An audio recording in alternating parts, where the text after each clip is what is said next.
Hi అండి, welcome to Akshay పాత్ర. ఈరోజు కండెన్సర్ మిల్క్ తయారు చేసుకుందాం.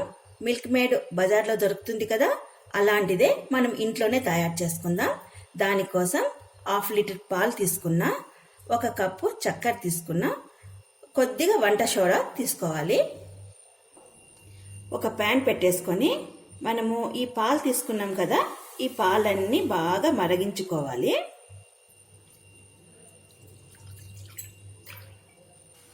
ఇలా వేడెక్కిన తర్వాత మనము చక్కెర అంతా ఇందులోకి వేసుకొని బాగా కలుపుకోవాలి.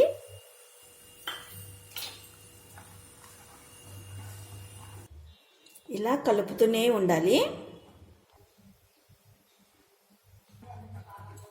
ఇలా చిక్కపడేంత వరకు మనం కలుపుతూనే ఉండాలి.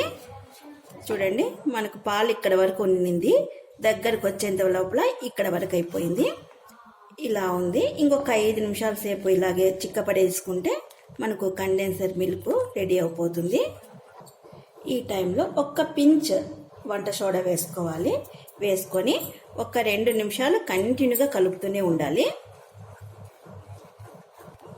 వంట సోడా వేసిన వెంటనే అంత రంగు మారిపోతుంది. ఇలా కలుపుతూనే ఉంటే చిన్న చిన్న రవ్వలుగా మనకు పాలంతా వస్తుంది. అలా లేకుండా స్మూత్గా ఇది తయారవుతుంది.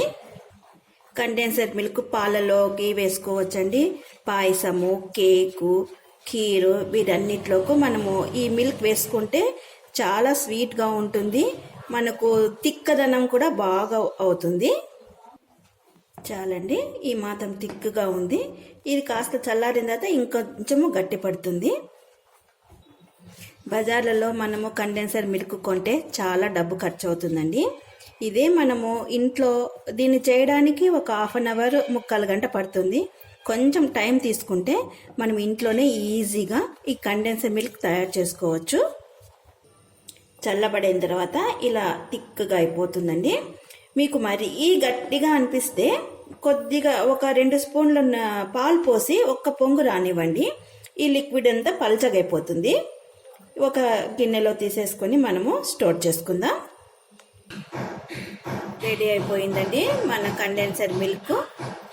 ఇది స్టోర్ చేసుకొని మన ఫ్రిడ్జ్లో 1 నెల రోజుల వరకు ఉంచుకోవచ్చు. రెడీ అయిపోయిందండి మన కండెన్సర్ మిల్క్. ఇది చాలా బాగుంటుంది. ఒక్కసారి ట్రై చేసి చూడండి. మా రెసిపీ మీకు నచ్చినట్టయితే ఫ్రెండ్స్కి షేర్ చేయండి, లైక్ చేయండి. మా ఛానల్ని సబ్స్క్రైబ్ చేయండి. Thank you.